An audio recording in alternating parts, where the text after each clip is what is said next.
International air transport association আয়াটা বাংলাদেশের কাছ থেকে প্রায় ৩.৫ কোটি টাকা পাওনা আছে বলে দাবি করছে, কিন্তু বাংলাদেশ ব্যাংক বলছে এই দাবি ঠিক নয়। এদিকে আয়াটার বকেয়া পরিশোধের অজুহাত দেখিয়ে বিদেশি এয়ারলাইন্সগুলো ক্রমাগত ভাড়া বাড়িয়ে যাচ্ছে, এতে ক্ষতিগ্রস্ত হচ্ছেন আকাশপথের যাত্রীরা।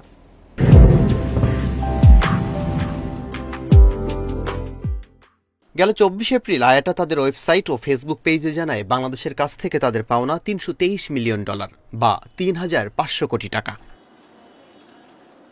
পাওনা টাকার অজুহাত দেখিয়ে সম্প্রতি বিদেশি এয়ারলাইন্সের ভাড়া বেড়েছে অন্তত ২০ থেকে ৪০ ভাগ। এমনকি সর্বনিম্ন দামের টিকিটও মিলছে না।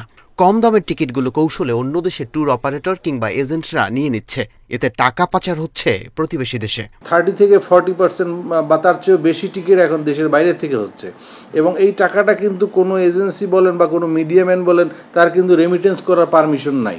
অবৈধভাবে তারা কিন্তু এই টাকাটা বাংলাদেশের বাইরে পাঠিয়ে দিচ্ছে।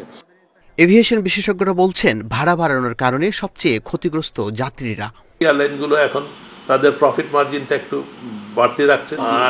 এটা আলটিমেটলি আমরা যারা প্যাসেঞ্জার বা আমরা যারা এক্সপোর্টার আমাদের ঘাড়ে আসে পড়ছে এবং আমাদেরকে সেটা বাধ্য হয়ে বহন করতে হচ্ছে। কিন্তু বাংলাদেশ ব্যাংক দাবি করছে আয়াটা ৩২৩ মিলিয়ন নয়, বাংলাদেশের কাছে পাবে মাত্র $৫১ মিলিয়ন, যা বিদেশি এয়ারলাইন্সগুলো নিজ নিজ দেশে নিয়ে যেতে পারবে। এপ্রিলের ২৫ তারিখে সেটা এখন আউটস্ট্যান্ডিং আছে ১৬১ মিলিয়ন।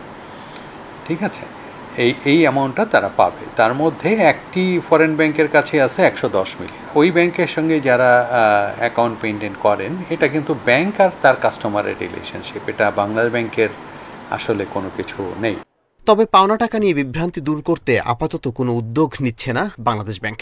বিভিন্ন সরকারি থেকে আমরা মনে করি যে তারাই এটা যদি রেজ করে।